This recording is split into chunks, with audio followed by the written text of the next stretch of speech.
The counties of Kiambu, Nairobi, Kajiado, Machakos and Nakuru streamed into churches Sunday after places of worship were opened a month later.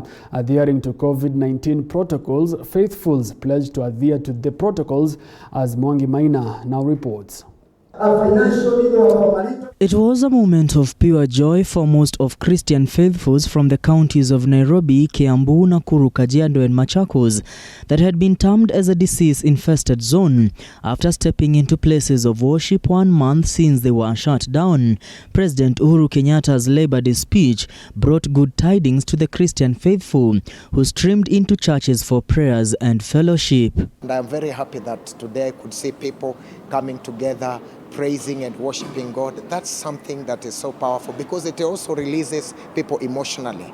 The emotional suppression is released even when people praise. So when the church was closed, it was very saddening for me as a believer because I felt that probably it will be an avenue for people to even backslide because there'll be no that commitment to coming to church, and even having online services. People may not be always having the bundles or the Wi-Fi to stream into the live services. The announcement to reopen places of worship, albeit allowing only 1/3 of the congregants, was a relief to many who are used to online services or none at all.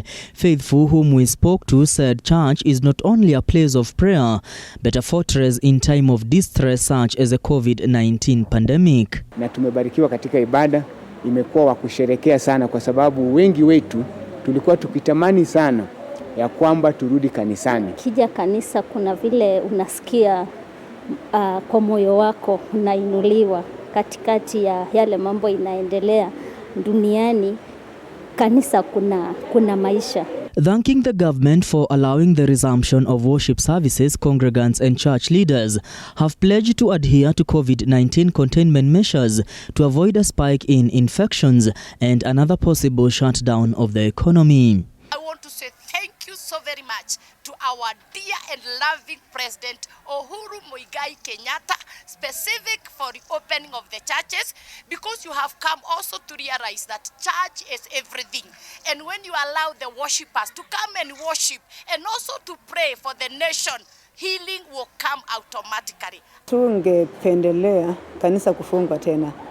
So kenye kiko ni kwamba tufuatilie masharti vile inawezekana.